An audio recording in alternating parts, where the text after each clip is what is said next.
Hello and welcome to Landscape Photography World, the podcast for everyone passionate about landscape photography. I'm Grant Swinburne. I'll be your host on this show, talking to landscape photographers about their motivations, likes and dislikes. This time I'll be talking to Laurie Winter about her amazing New Zealand and worldwide landscapes. Laurie is a photographer based in Wellington, New Zealand. Photography is her side business, her passion, her creative outlet, and a chance to practice mindfulness and appreciate what incredible scenery she has on her doorstep. She talks about how she feels incredibly lucky to have a hobby that allows her to visit all the most beautiful places in New Zealand, photograph them, and turn these photographs into artworks that capture the essence of the scene that was in front of her. We discuss how she balances a young family with her passion and full-time job, what photography means to her, and how the New Zealand landscape shapes her photography experience. I hope you enjoy the show. Hi, Laurie. Welcome to the podcast. How are you going? I'm very well, Grant. Thank you so much for having me. Absolute pleasure to have you, even though it might be the second time. We won't tell anyone. No, we won't tell anyone that we had a bit of a failure the first time around. But anyway, it's just between you and me. Sounds good. What's the Laurie Winter story? Can you tell me how you got started in photography, how it came to be such a passion? Sure. So I guess it probably came from my love of the outdoors. So in my teenager years, in my early 20s and into my late 20s, I guess I was really into hiking. And for a long time, I did it sort of as a youth group activity, and I would take teenagers into the bush. And then I started doing some solo hiking as well. And during those times, I really wanted to capture the New Zealand bush, and having seen the likes of Andre Apps and Craig Potton and the beautiful bush scenes that they could do with the movement of the water and stuff like that, I wanted to replicate that. And I guess I started carrying a camera with me to document these trips that I was doing by myself. Nothing too crazy. I decided I wanted to be like Craig Potton and take some amazing photos of the water. And so I bought a camera, or a better camera, and I decided to learn how to use it. And so I took myself off to night school, and it just developed from there. So I was kind of hooked quite instantly, and really loved being able to go out with my camera and see something beautiful and come home and do a little bit of editing on it and just come up with some really great results. And yeah, the rest is history. Hiking Fantastic. on the back burner, photography on the front now, and don't get quite into the bush quite as often as I'd like to these days with little kids and stuff. But yeah. Understandable. So where are you now in your photography journey, do you think? Where do you see yourself? I would really like to be able to get back into more hiking and that sort of thing. It's probably not easy at this stage of life at the moment to be able to go away for a few days quite as often as I would like to. But for me, photography is a hobby, and I don't actually intend on making it a career. I've got a career that I really love as my thing, and photography is kind of an outlet for me, a creative outlet, a chance to be by myself at times, mindfulness. But because of fitting in photography into having a young family, or almost teenage kids now who are very sporty and very active, I don't get a lot of time to do it and fit that in around my job. So I guess in the future, the dream will be, when my children are more growing up, is to be able to do more for longer. So maybe not quite so frenetic, but actually being able to go somewhere and then just wait for the right light, or wait for really amazing conditions. At the moment, I feel like I'm trying to squeeze so much into a small period of time that I'm chasing all the time and not always getting the results that I'm after. But it'd be nice to do it in a bit more of a calm way. Yeah.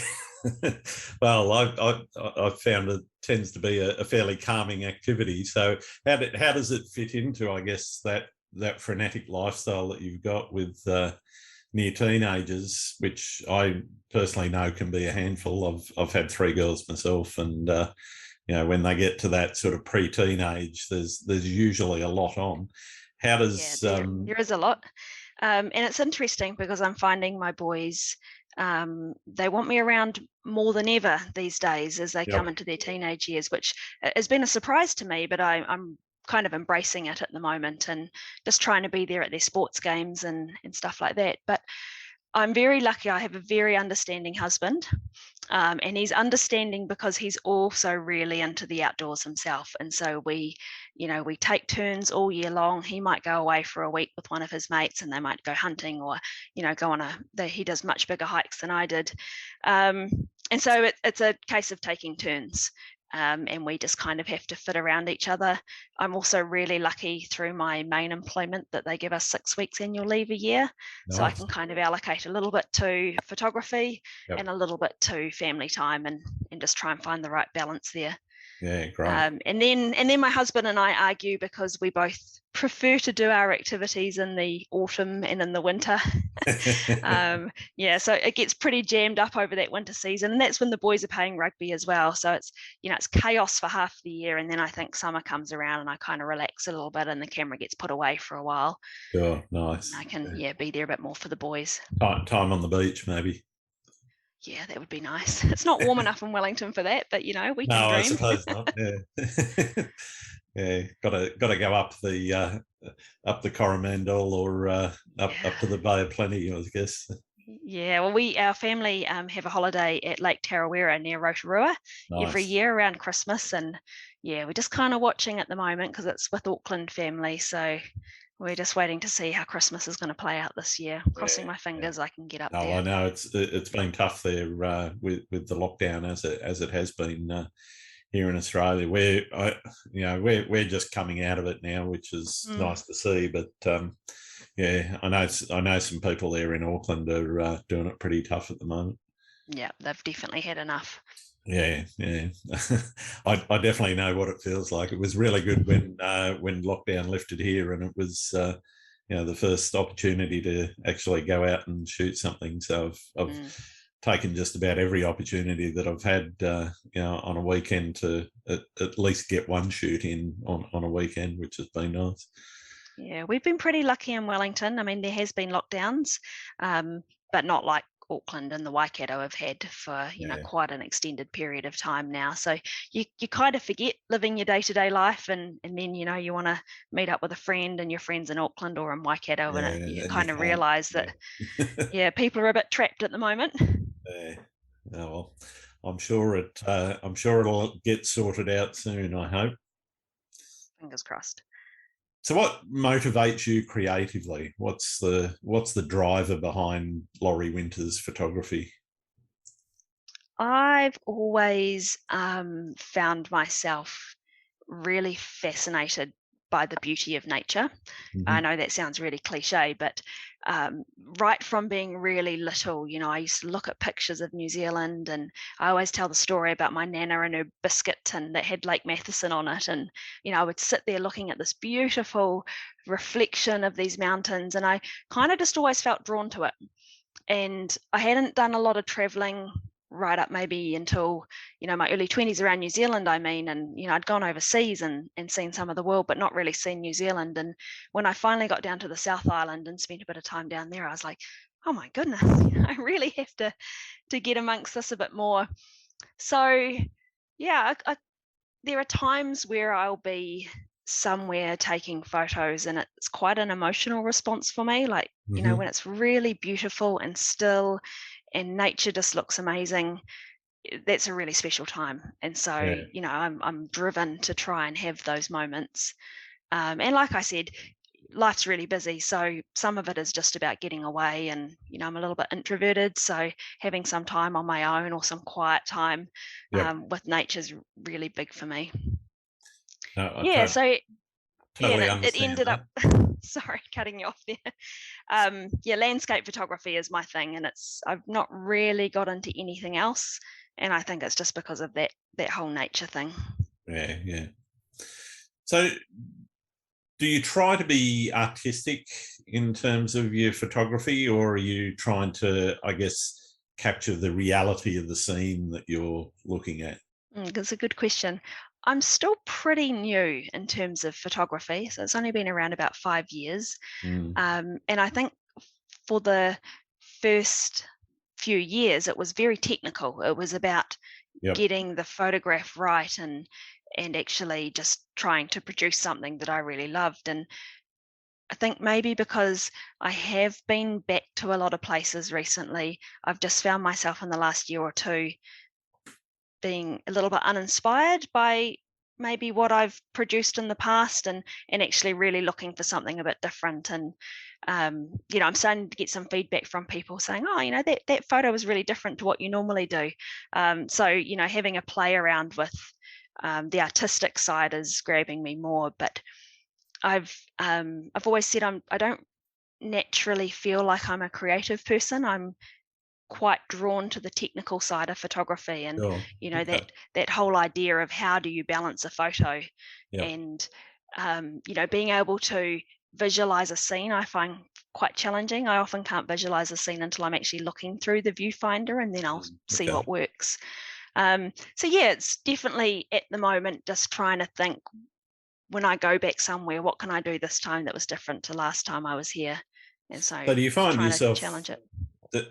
do you find yourself going into the field with a concept of what you want to capture, or do you leave it to the experience that that you're seeing, and it might be great light, or it might be particular weather conditions, a lenticular cloud over a mountain or something, and you just go, okay, that's the shot, and off you go.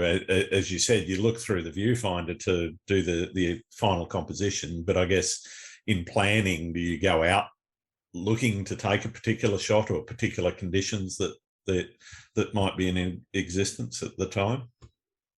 I guess I've been very drawn to certain types of conditions. So, Mhm. I jokingly call myself a bit of a fair weather photographer. Sure. Um, and so I think I probably do have in my mind, just constantly trying to get that photo that I have decided in my brain that's what I want. And so it's probably the driver a lot of the time of going somewhere, of these conditions that I've dreamed up in my head that I consider would be, the banger. Yep. Um, but I'm getting better at accepting conditions that are less than ideal and working with them as well. Sure. So that's probably a challenge for me, um, particularly when the weather's not good, because it takes a little bit of effort for me to get out there. But having said that, there's been times recently where I've gone out and got something captured that probably wouldn't have grabbed me in the first place and actually Mm. really loved the photo. And I can think of a time quite recently when I went to the Hooker River, and it was it was a completely clear skies, and it was middle of the day, so it was Yep. probably the worst possible conditions for photography. But there was just a band of cloud just hugging the mountain, and I managed to completely crop out the sky and just get this little tiny band of cloud in there and a lot of river in my foreground. And I got it home and I was like, wow, that's really different to what I would normally have done, and Yeah. I really loved it. So yeah, I've probably just been a little bit fixated on getting that dream shot and now trying to make conditions work for me rather than the other way around. Yeah. Yeah. Sure. I know a lot of people are probably jealous of you Kiwi photographers because you sort of live in Middle Earth, as people say, and the I don't think it's just the landscape. I mean, the landscape is stunning on itself, but you do tend to get quite good conditions there. Like anywhere, not all the time, but quite frequently. And I guess it's relatively small enough that if it's not working in one location, you can fairly quickly get to another location, depending on where you are. Yeah, If yeah. if you're up in the back country, it can take you a little bit of time. But Yeah, if you have to hike anywhere, but if you've got some wheels, I've been known to do some pretty insane distances, in one day to get to somewhere that I've decided I want to be the next day or that evening, even for sunset.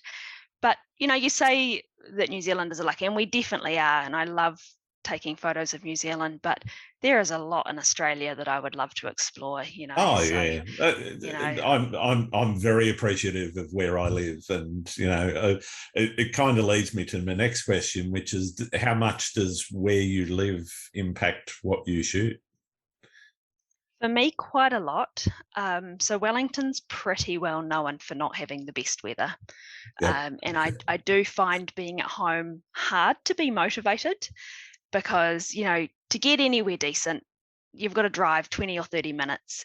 And I'm not going to lie, 9.5 times out of 10, you're going to get there and you're going to set up and it's going to be disappointing. So I say it over and over. I really need to do more in Wellington because Wellington's beautiful, but there's the saying you can't beat Wellington on a good day, and then someone will pipe up, well, that's only 3 days a year.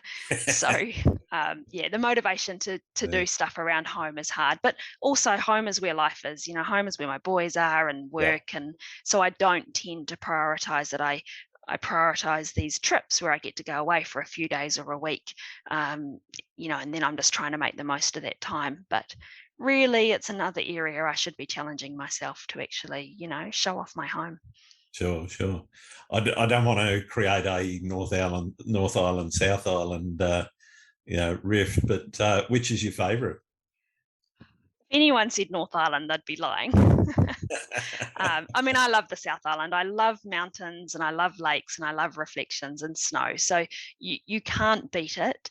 But over the last couple of years, I've done a little bit more in the North Island than I have in the past. And, anyone who's not going to the North Island probably is missing out. Yeah. I'd totally agree. I mean, if,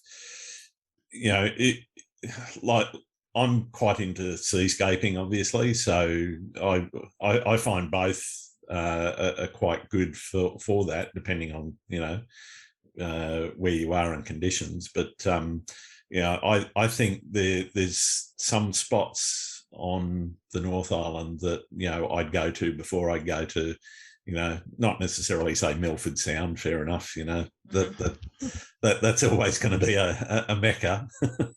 But there's certainly some spots up around Coromandel or Bay of Islands in particular as well, which just the scenery there is absolutely astounding. And iconic New Zealand in a completely different way. Exactly. Yeah. Exactly. A good example was just last autumn. Actually, I didn't manage to get down south, and I've been trying to get down south in autumn for the last couple of years again. And Central Otago is the place to be for autumn in New Zealand. But a friend and I went to the Hawke's Bay, and just as good as far as I was concerned. We just had some amazing scenes and beautiful autumn colours, but no one ever associates Hawke's Bay with autumn. Yeah. So there's a lot of gems to be had in the North Island. It's all about Sauvignon Blanc, isn't it? Yeah, that's the one. The wine. Mind you, that's not too shabby from Hawke's Bay either. No, it's not. It's not at all. Although I think if I had to pick a Sauvignon, I would have to say Marlborough's your pick. Definitely. Yep, and the Otago Reds, can't go past those. No, definitely not. I'm a big fan of New Zealand wine, but also a big fan of Australian wine. Big fan of wine altogether. Any wine is good wine. When you're looking for a spot, what's your go-to? If you've got that 30-minute drive, what is there a go-to spot near Wellington that you repeatedly find yourself drawn to? Probably not within 30 minutes, but if you're thinking more like an hour and a bit, then Castle Point in the Wairarapa is definitely high on the list. But also Cape Palliser at the very, very bottom of the North Island is amazing as well. I think you'd love it for seascapes, and there's a pretty cool red and white lighthouse there, and the pinnacles are there as well. But that's also, you've got to go quite a long way around and over the mountains to kind of get there. Appreciating Lake Wairarapa recently as well, so that's another good spot. But home, what I really want to capture in Wellington is more of those iconic Wellington scenes, so the south coast and the view of the city from Mount Victoria Lookout. I mean, I live here, I should have heaps of those photos, but I don't yet. So there's still a lot of places in Sydney that I'm sort of going to and finding new angles. Everyone's got the Opera House and the Harbour Bridge and the city in general. But I'm trying to find new and different angles for it, and for me that's a bit of a challenge, because it's those icons are iconic, for a reason. For good reason, right? Yep. And they're all very photogenic, and the harbour's a great place to shoot. But just trying to find new and different places to get around to. It's I think it's a good way of challenging yourself, and getting into thinking about new and different ways of photographing where you live. Because to me, I think it's important to do that. There's so much change has gone on, certainly, in my lifetime here in Sydney. And, you look back at some of those old shots from the 60s when I was born, and the 70s and whatever, and the skyline itself has totally changed, It's totally different, yeah. And, you look back at those shots and you do those comparisons and whatever. And I think it's important to record that sort of stuff. Even ordinary street scenes, just looking at the fashions and the types of cars and, that are still around. I think it's really important to record that, if nothing else, just so you can show your kids, well, this is what it was like back in 2021, Yeah, it's funny you should say that, because I was looking, I grew up in a seaside suburb of Wellington, and didn't know how lucky I was, but a tiny little cottage, just my mum and I lived in for a few years, like literally a 1-bedroom cottage, and across the road was the beach. And I just kind of took it for granted that's where I lived. And I've been around there a few times and taken a few photos, and I really wanted to get a photo for my mum of the area, and I haven't really quite nailed what I wanted. I went for a drive around that area the other day, and our little cottage is gone. Oh, wow. So yeah, it's been replaced by a great big whopping townhouse. And I felt really sad that I hadn't gone and got a photo of my old house. Yeah. You kind of just think it's always going to be there, but well, that's not anymore. Yeah. I mean, it's something I've never done, actually, and you saying that's kind of prompted the thought. Probably should go and have a look and see what the old place looked like. Yeah, it might not be there as well. Yeah. No.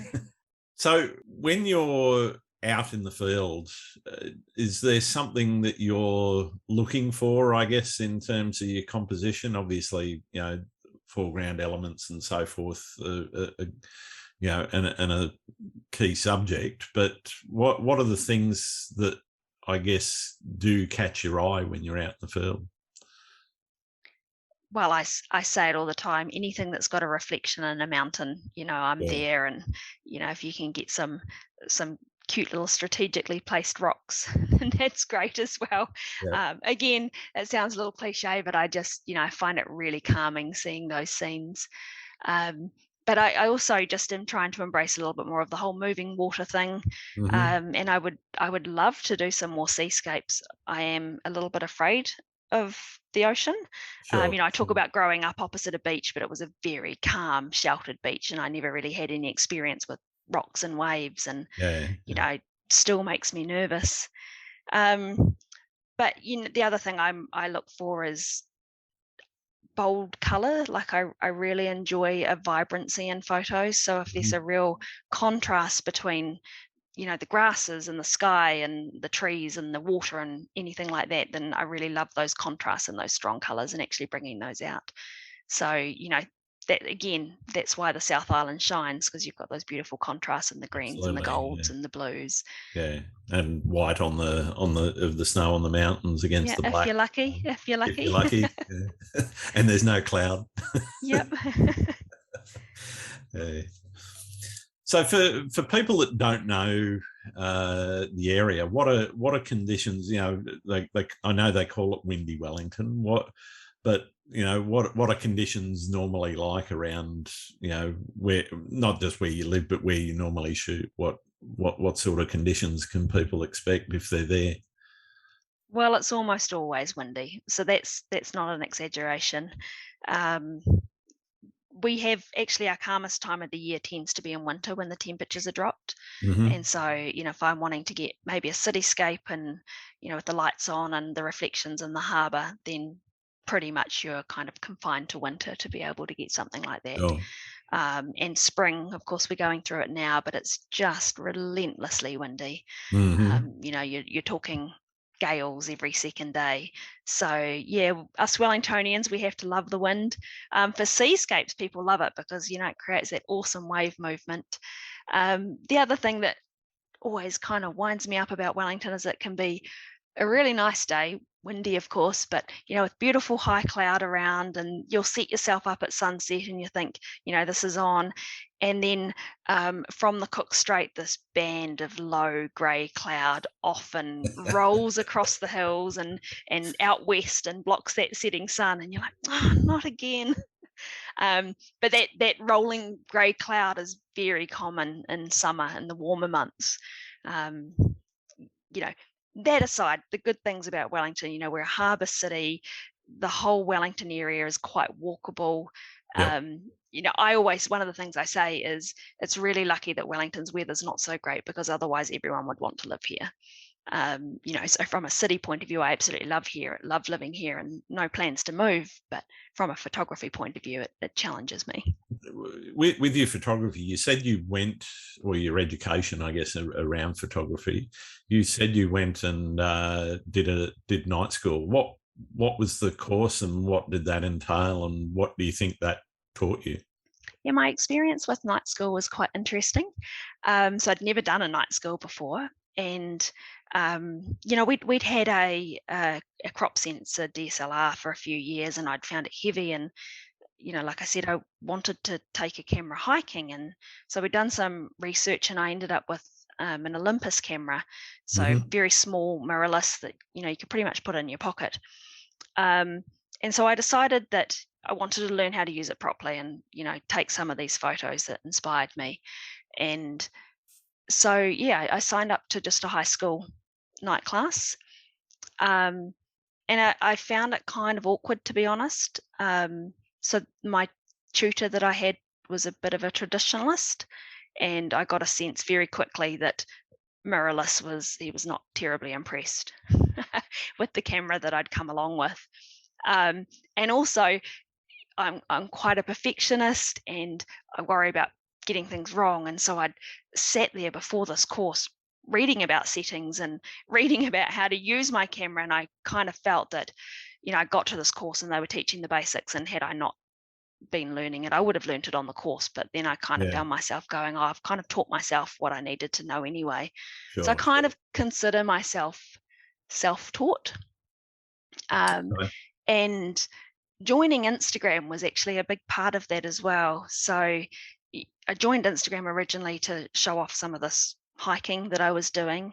And then, I fell towards the photography, and there were photographers who were sharing their settings, and like Rach Stewart for a long time was a really big mentor to me. She, told me, would explain how she used her filters, and we kind of bonded because we were both mums with young kids.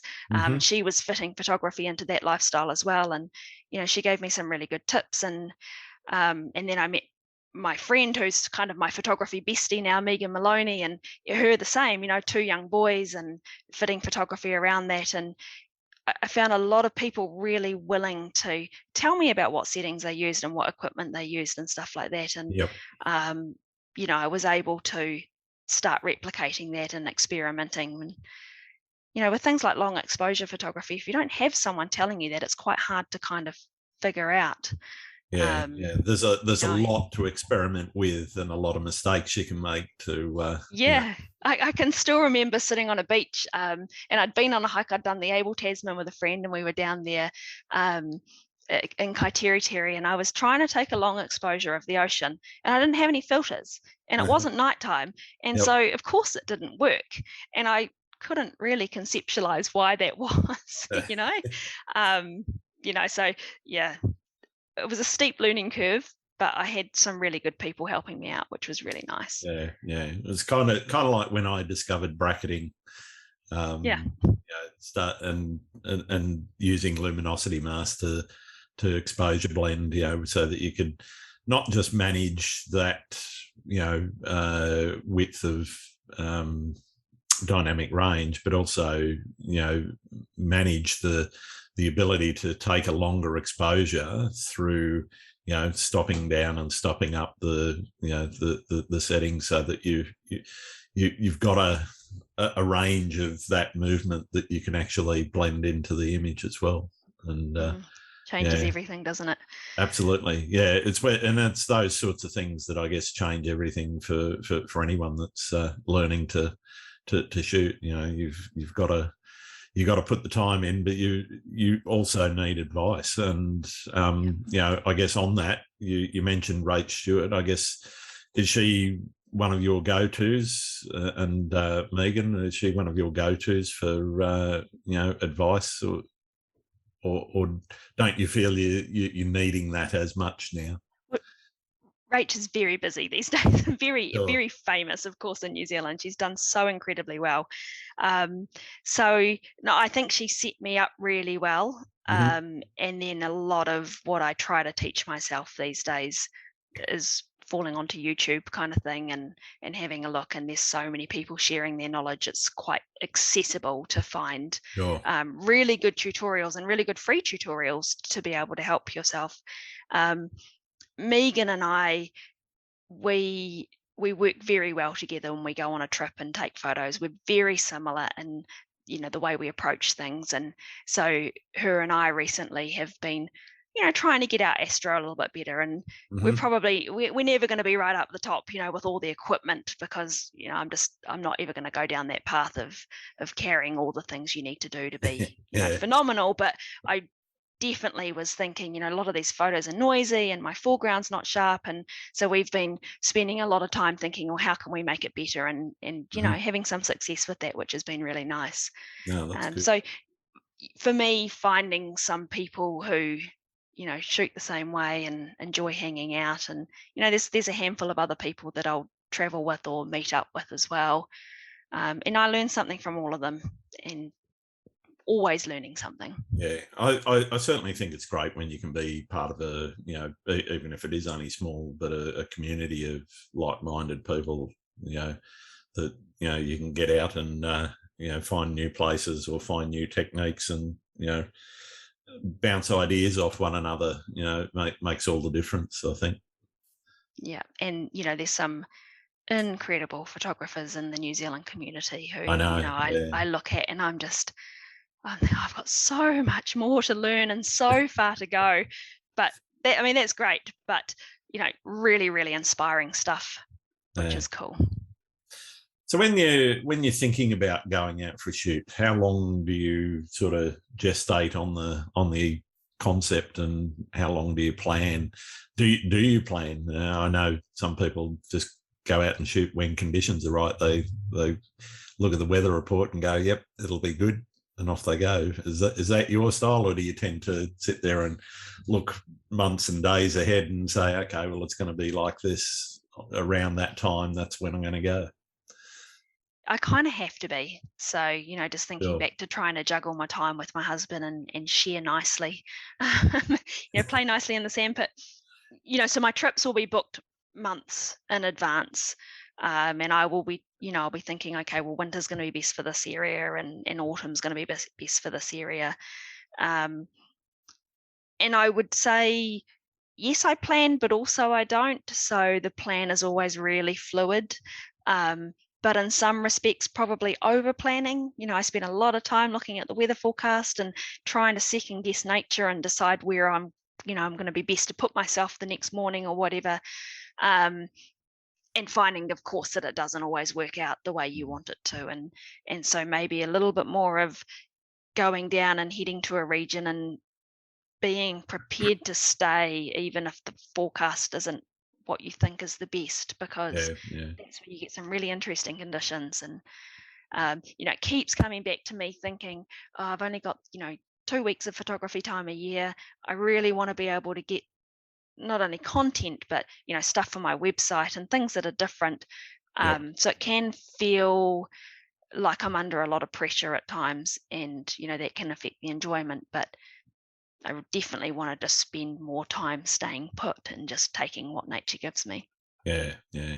Uh, and I think that's a really good way of looking at it, because, the more time you've got, the more time that you take, obviously, if you're on a tour schedule or whatever, you kind of got to be somewhere at a certain time. It's hard to do. But if you do have the time and the luxury of spending, an extra day or two, in a location, it can really make all the difference to what you end up taking home.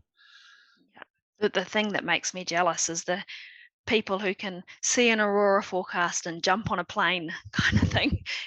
I'm nowhere near a stage in my life where I can do that sort of thing, but that's the future dream, to Yeah, be I'd, able to I'd say, like oh, to be there. But, yeah, there's a snowstorm coming. 2 days later, I'm on a plane and I'm going to go down and chase that weather. I really wish I could do that, but one yeah, day I'll get there. fair enough. Fair enough. I guess what drives what you look for in a location? What are the things that you're you mentioned mountains and reflections. So, obviously a good lake or a nice still day are the things that you're looking for. But I guess when you're doing your planning, what are the things that you're looking for weather-wise as well? I think these days I'm a lot more focused on trying to go to areas of New Zealand where I haven't been before. Mm-hmm. I feel like I'm really lucky. I've seen a huge amount of New Zealand, but there are actually some regions that I've never managed to get into. So they're quite high on the list in terms of where I would like to plan to go. But it's I'm torn in two because there's so many amazing locations that I haven't got the photo I want from. And so, Sure. I want to go back there as well. Yeah. And then you find yourself going back to the same places quite often. And they become like a little bit of a second home. You become so familiar with it that it's quite comforting to go to some of those Yeah. places. And Yeah. you don't have to think too much about researching compositions and researching, even where you can park your car in the morning, Yeah. um, Yeah. which, can make it easier to kind of choose those places. But I do want to be going to new places and trying to see New Zealand through new eyes, I guess, and get something that's a bit different. Cool. Do you print your work? I don't print enough of it, no. Yeah. I mean, I print for other people, Yep. and I've got photography available for sale on my website, and I sell a little bit. And I'm always, when I pick up a print, I'm like, wow, I should do more of this for myself, and Yeah. then I Yeah. don't. But my husband and I are coming towards the end of a full renovation of our house, all Yep. cosmetic, but there's new paint and there's new opportunity to put some pictures up. And, I said to my husband, when we get something framed, I'm going to print some of my photos, but when we get them framed, I don't want them framed in a way that I can't change them out. Yep. Because I've had some framed photos in the past, and then you go to take the back off and it's like all glued down beautifully, and it's fantastic. But I want to be able to chop and change it. So Yeah. yeah, I've made a commitment to myself to print more of my own photos. But I also, I purchased one of Dale Sharp's prints Okay. Yep. for my living room, which will kind of be, the main art in that room. And so trying to get a little bit of other people's art is really appealing to me as well. Nice. Yeah. Okay. So when you are printing, what are you looking for from your print provider? I mean, I'm assuming you're not printing your own stuff on your own printer at home. No, I'm not. I was approached by a printer in Wellington not so long ago, and he said, I really want to print your work, which was really lovely to hear. Yeah. And I kind of said to him, well, it's not going to be a lot of business, but, I switched my printer to this gentleman, and he does really beautiful prints and expanded my horizons in terms of papers to use and that Yep. sort of thing, and what mediums. But I take a lot of advice from him, so I'll often send him the photo saying, well, this is what my customer wants, what would you suggest? And I trust him to choose the right paper for Yeah. that. Yeah. But obviously printing on cotton rag a bit more than I used to, and like it changes the dynamic of the photo so much that Mhm. some of the ones I've printed recently, you'd look at them and you'd swear they were a painting. Yeah. So Yeah. I'm quite enjoying seeing some more of that. And he prints my calendars every year, and I was just chatting to someone who's also doing calendars the other day, and they were like, "Oh, I'm so sick of the holes not being punched properly or something not lining up." And I was like, "Oh man, it makes me feel really good about my printer because he just Yeah. does a great job." Yeah. And so Yeah, I think that relationship between the photographer and the printer is really, really important. And, if you're not talking to, I mean, there's hundreds of websites now that you can just dump and, pay your money and you'll get sent a print, which may be totally fine for what, many people are doing. But I think if you want to get, as you said, that painterly quality and that, that really high quality paper and everything, that relationship is really important, especially when it gets down to things like color matching and so forth, where you want to make sure that, that final product is pretty much exactly as you envisaged it on the screen. And yeah, totally. And he knows that I love the color as well. So, don't give me anything wishy-washy. I want it to really pop. So he does a great job there. no desaturation for No, not for me. Not for me. What's the most memorable experience you've had while out shooting? Gosh, that's really hard. I would probably say the time I went to Lake Huron in the Ashburton Lakes, and I went with a friend, and it was the very first time that I'd taken an astro panorama. Mm-hmm. And I had no idea what I was doing really, and somehow that photo I pulled it off, and that was a finalist in the Sony Awards that year for Astro, and I was really, really proud. So it was such an amazing night. It was so still, and I thought for a little bit that I had my white balance set incorrectly, or there was something wrong with my camera because the air glow was so strong, and I'd never experienced it quite like that, like a really vibrant purple color. Anyway, pulled this photo off, and all 50 of the photos I took managed to stitch. Pretty much everyone I've done since then, I've not been able to stitch them properly. So beginner's luck. I talk about beginner's luck all the time. So it's memorable because it worked, and I got this photo that I really loved out of it. And just sometimes being there in the dark and the silence under the stars, it's pretty special. Yeah. So that stands out as a pretty cool moment. Nice, very nice. How about horror stories? Have you had any real failures or any real sketchy experiences, I guess? Yeah, I think horror stories all the time. I can't think specifics, but there's so many times I come home and I kick myself, like thinking, what was I thinking? Not why did I use the polarizer then? I didn't need that. And so I kicked myself because I think I make a lot of mistakes. Yeah. But I don't know. I think I've been pretty lucky. I've put myself in some scary situations on my own, and another astro time actually last year I was shooting at a church, and I couldn't quite fit what I wanted in the frame, and so I hopped into this overgrown field just behind me, and it's completely silent and I'm shooting, but I could hear all of the critters in the grass, and I was just terrified. And there was a cemetery over the back of the church. I'm like, well, I can't go around that side because the ghosts will get me. So yeah, the imagination's going pretty wild sometimes there in the dark, and but I'm lucky. I've not had any major accidents. I've taken a couple of tumbles at time and thought, oh sheesh, that was lucky. But touch wood, no disasters. Yeah, well, I guess it's one thing I'm very wary of is getting into overgrown locations here, because the critters here are likely to kill you. They'll kill you, yeah. Whereas I'm The ones probably in New worrying Zealand, they about might have a nibble at you, but some poor little mouses, and I'm disturbing its its house, and yeah, there I am freaking out. But no, there'd be no chance in Australia. My family and I went on holiday to down to the Great Ocean Road a couple of years ago, and we stayed in this, like an Airbnb, and we'd got this old 100-year-old old schoolhouse. Mm-hmm. And it was beautiful, but all around the outside was long grass. And I said to my son, who must have been about 7 or 8 at the time, I was like, no, don't go into the grass because, snakes. Well, he wouldn't even go outside for 3 days.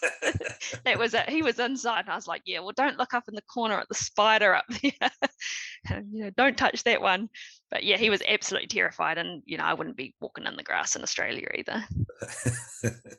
Yeah, it depends on where you are, but yeah, I remember my sister-in-law from the UK for many years. It took her husband quite a few years of convincing to come and have a visit, and when they finally did, she loved it. But yeah, that was one of her greatest fears, was all the spiders and snakes and sharks and anything else that. She probably didn't see any of them, right? No, didn't see one of them. I mean, I've used to be a Boy Scout, used to go hiking. I still go hiking quite a bit. And I think in the wild, I've seen a total of 3 snakes. Do you know what gets me about Australia, though? 57 years, It's the leeches. Oh, you look at people going to shoot waterfalls and then they come home and something's sucking the blood out of them. And they're just casually like, oh, okay, yeah, I just need to get that one off me. I'm like, nah. Yeah, they're a little unpleasant, those little vampires. They the thing is, you can't feel them either, because they inject a anaesthetic along with sucking the blood out of you. And they inject 2 things. It's an anaesthetic and an anticoagulant. So right, it keeps the blood flowing well for quite some time after you've pulled them off. So wow, once you get them off, you're going to bleed for a little bit. Yeah, probably not many Australian waterfalls in my future.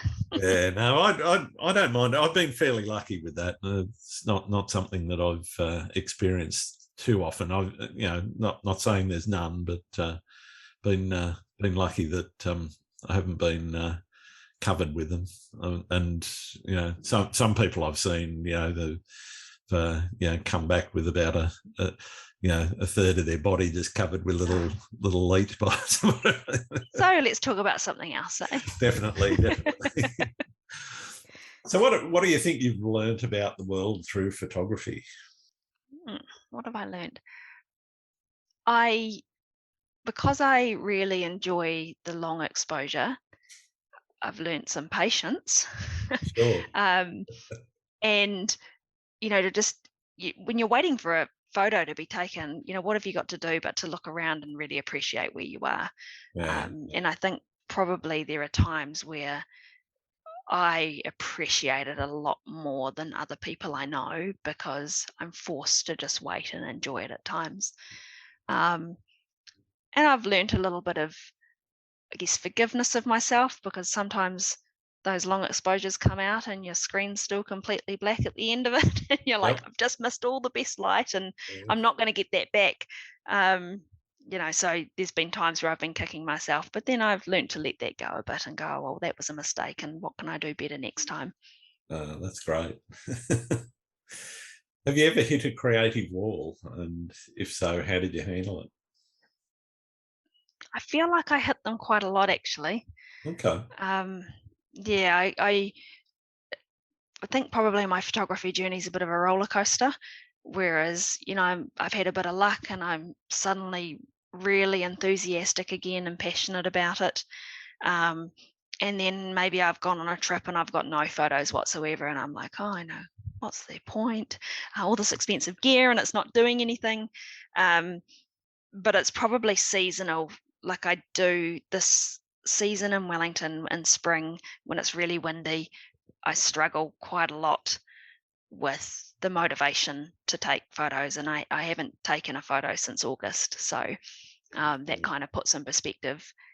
Probably in a bit of a creative block at the moment, and I'm just hoping once I get that camera out, and my experience is you get the camera out and you get an amazing photo and you're like, why did I not pick my camera up for 4 months, and then all of a sudden it's all back on and you're enjoying it again. I tend to find it when processing, particularly the shots that you sort of you skim through and you go, I might get back to that one, and then you go back to it and you look at it and you go, I'm just not feeling it. Yeah. I find editing hard because it's not the passion for me. Yeah, For yeah, me, the photography is being out there and experiencing the nature, sure. and coming home and doing the editing is the work. And quite often I've got a vision for what I want this photo to look like, but then you go, oh well, I've now got to sit here for an hour or however long it takes to try and Sure. create it. Yeah. And I'm really notorious for dumping all of the photos into Lightroom or whatever, and I'll do a cull, and then I'll go through and I'll do 3 minutes of editing on that photo. I'm like, yep, that's a keeper, I'll keep that. Right, the Mhm. next photo, and then I do 3 minutes of that, and next thing you know, I've got hundreds of photos that have had 3 minutes of editing each. And I never go back and finish them. It's just terrible. I've Yeah. got so many photos waiting to be edited and not really feeling that inspired to go and do them. Yeah, no, I know that feeling. I've got a number of panos that I've taken over the years that I'll stood there, took the pano deliberately. Occasionally I'll pull it out and go, okay, now's the time, and you get stuck in and you get it done. But yeah, I've probably got about 30 or 40 of them just sitting there Just waiting for me waiting. to actually stitch them together and make sure that I've got all the lighting and everything right in each of them. And yeah, just Yeah, rarely I ever happens. obviously do a fair amount of the focus stacking as well, and so Yeah, yeah, between each set of photos, I take a photo of my hand in front of yep, the camera, which is designed to show me that that's the end of that series of photos. sure. But then I download my photos and I've got 50 photos of my hand in the mix. I'm like, I just can't even deal with this. Shut Yeah. Lightroom down, and it's full of photos of my hand. Well, I've learned to count by fives because I've got my set up to shoot sort of 5 exposures when I'm Yeah. bracketing, and yeah, so I tend to do that. So it does get a bit weird though when I get out the 10 stop filter and go to bold mode, and then I might only take 3 or 4 or 2 Yep. depending on what the lighting's like. And then you're like, where's that photo gone? What did I do with it? Exactly. Anyway, so what piece of kit can't you live without? Probably my 24 to 70 lens. Mhm. When I started photography, it was always the 16 to 35. It was always very, very wide. Um, but I just love the 24 to 70, and the more panos I've done, I don't need that width anymore. If I want to fit more in, I'll just take extra photos. Yeah. Um, so I love that photo, and my tripod as well. Of course, doing a lot of long exposures, but also just to try and be able to visualize that scene. And I just use my tripod quite a lot, probably more often than I need to be fair. Hmm. Um, yeah, so yeah, camera 24 to 70 and my tripod, and I can go off and take some photos. Fair enough. Do you see social media, I guess, as your main platform for getting the word out about your photography, or do you do a lot of word of mouth, or how do you sell prints? I guess how do you get the word out about what you do? I think social media has played a huge part for me. I kind of consider myself a bit lucky. From when I joined Instagram, it was when, it was in that big growth period, and Yep. people struggle these days, but I found it quite easy to grow very quickly, and I've got a huge number of really, a huge number of followers. But ignoring all of those followers who never engage with you, I have a really good core number of people who have been really supportive of me the whole way through. Yep. And then a lot of friendships as well.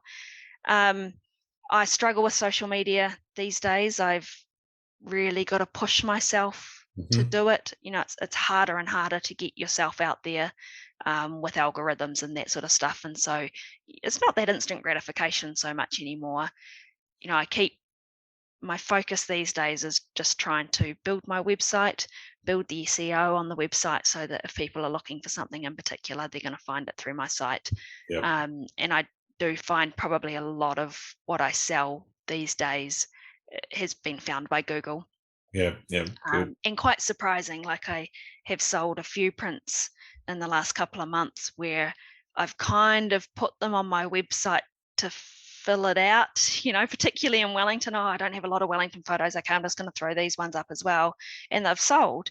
And it's been something specific that someone's looking for because it's a meaningful place to them. Yeah, And so I don't find myself selling the Mount Cook photos as much as I find myself selling Pukerua Bay, for oh, instance. You like a little bay in Wellington. yep, Um, yeah, so Google I need to make Google a bit more of my friend. yeah, But the social media, like I said, there are people there that have supported me right from when I joined in 2016 or whenever it was. So, I keep sharing my stuff for them as yeah, well. But social media's got a lot to answer for these days. It creates a absolutely. competitiveness, and it contributes to the over tourism side of things as well. So Yeah. there's the I was light going side and the dark side.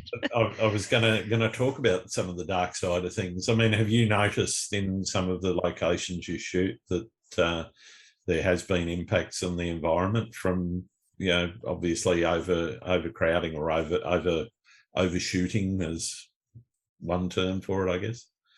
Yeah, for sure. You've only got to look anywhere there's a fence, right, and see Yep. what's happening just on the other side of the fence, and it's pretty disgraceful, to be honest. Where these fences are, they're either protecting private property or they're protecting the environment, and Mm. people don't seem to put much respect into a fence these days, and so it can be frustrating. We've had COVID for the last couple of years, so I've really seen less people everywhere I go, which is quite nice. But Yeah. Yeah. it's people talk about the over tourism in New Zealand, and we certainly went through a period where there was a lot, and people were just going to the iconic places and skipping the others, which Yeah. from my point of view was frustrating. Um, but then probably the worst experience I've ever had with over tourism was at the 12 Apostles in Australia. Yep.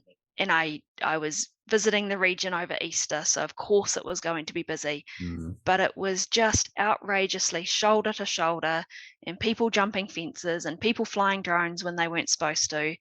And you think, 90% of these people here are trying to get a shot for Instagram. Yep. And, it's pretty depressing. Yeah. Yeah. And I think that's probably where, and I know, it's almost impossible to, you can not geotag somewhere like the Great Ocean Road, but, if you're taking a shot of the 12 Apostles, there's not many other places that look like it. So Nah, that's right.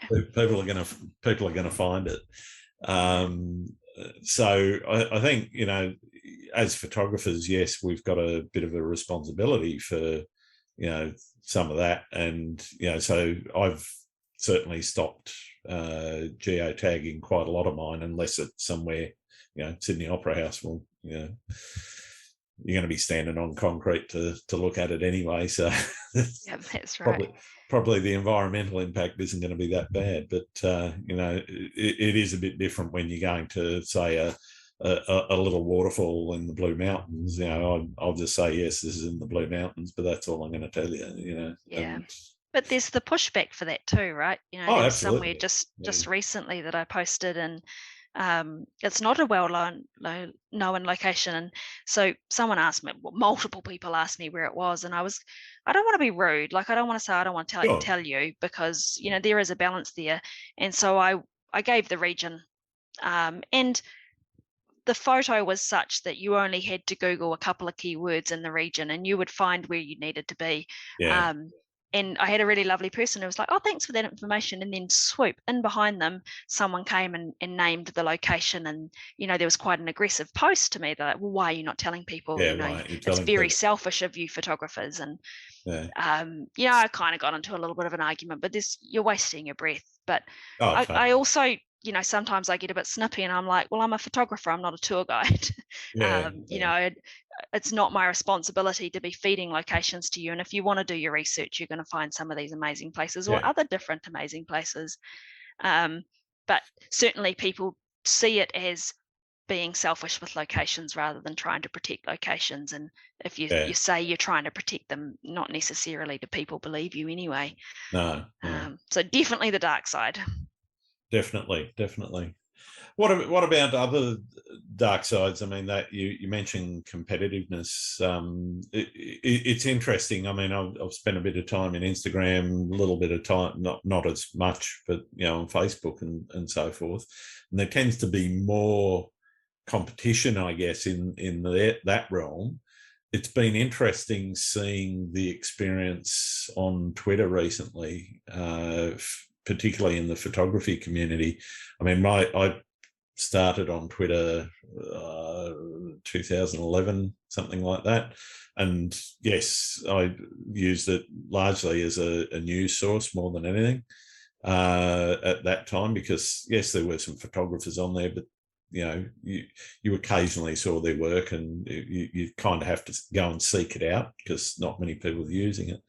But it has changed in the last sort of 12 to 6 months.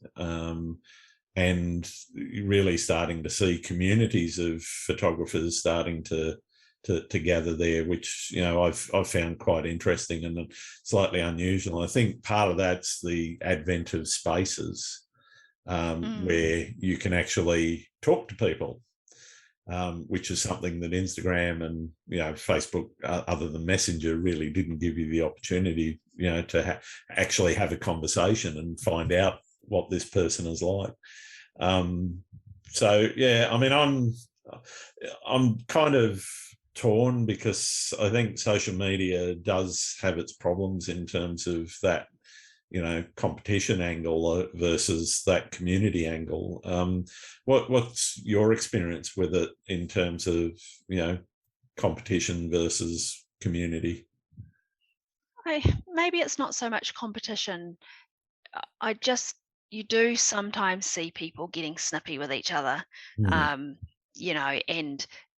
it can be cliquey. So there's a group of Oh, people who are definitely. friends, and the the bits I don't like is when you've got a few people who are mates, and they don't like something someone's posted. And a classic example is, I don't like this either, when people post photos of Mount Cook and they've distorted it to make it look taller. I mean, Mount Cook's beautiful just as it is.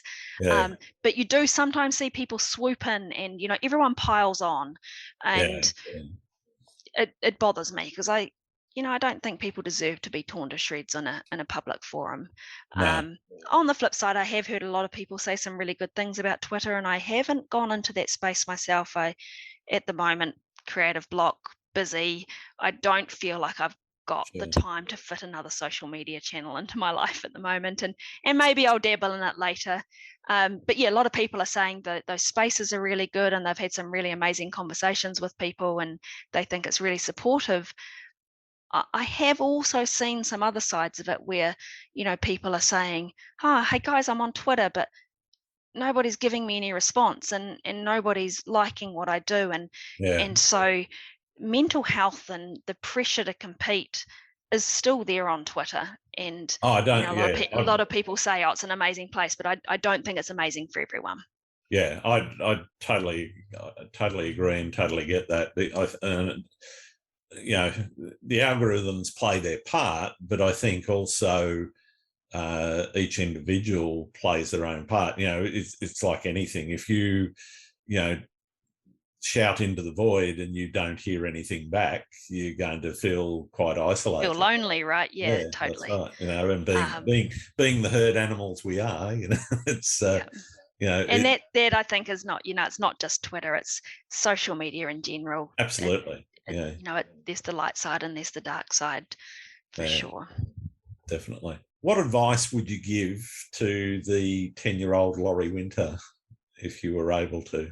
Oh my man, 10-year-old Laurie Winter needs a lot of advice about a lot of things, but about photography, um, I would probably say believe in yourself a bit more. Mm-hmm. So, I've spent a lot of time taking photos and comparing myself to others, and saying that photo's not up to standard, and probably still do it myself. So that's a constant dialogue I have with myself to actually believe what you're producing. I'll go through periods where I won't post because I think, oh, nobody's going to like that photo. That photo's not up to my normal standard. So definitely, don't compare yourself to others.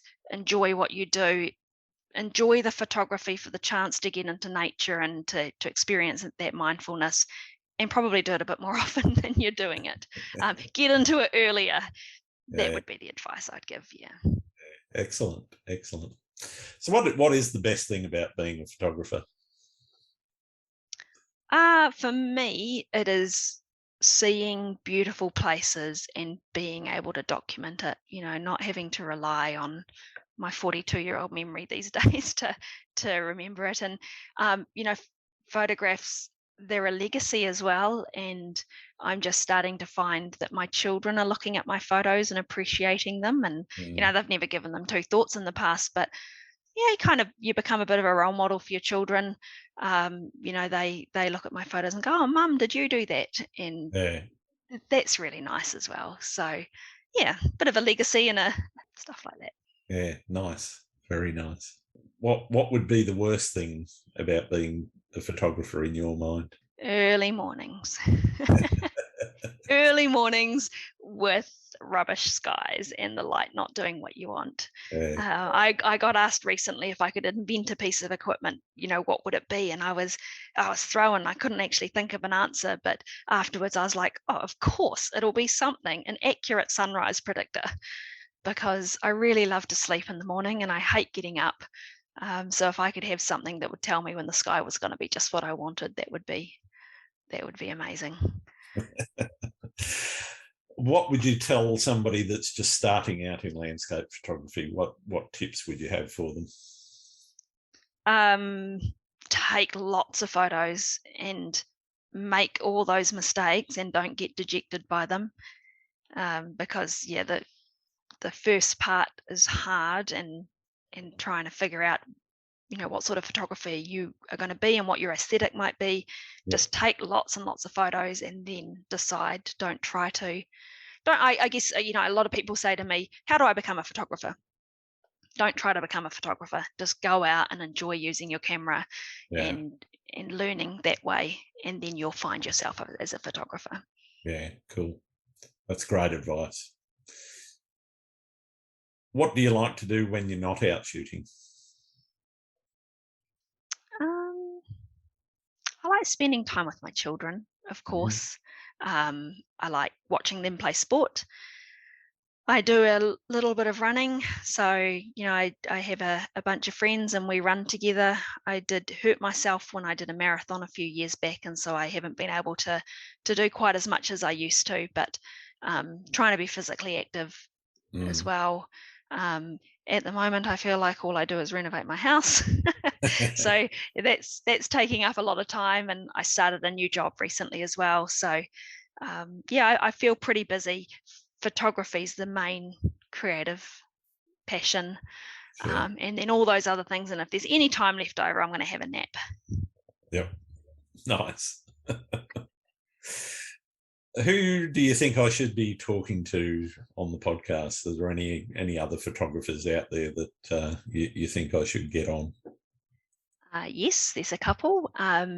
So I have a fellow Wellington photographer called Ryan Dominico, and he has just moved to Queenstown actually, so you'll have to chase him down there. But he has, I really love the authenticity of his photos, and he's into climbing and he's really into hiking in the outdoors, and he just plays with really beautiful golden light. And I'm I'm always really wowed by his photos. And another one that I would have to recommend, who I'm really enjoying at the moment, is Douglas Thorne.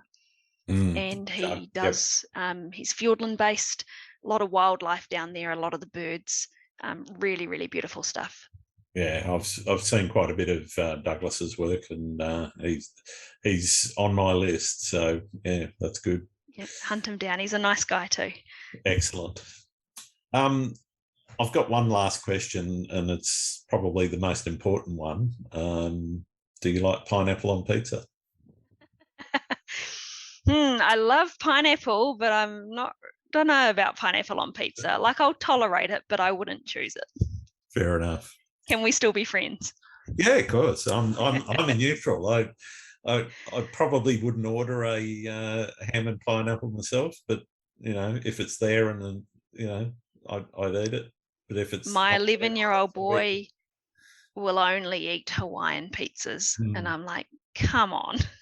There's all these amazing toppings that you could have, and you were choosing Hawaiian. So so non-traditional, but yeah.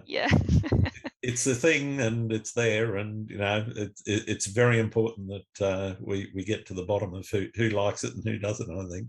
Oh, so have you got some stats you can produce yet, Grant? Probably do. I haven't actually gone through and done them, but I should.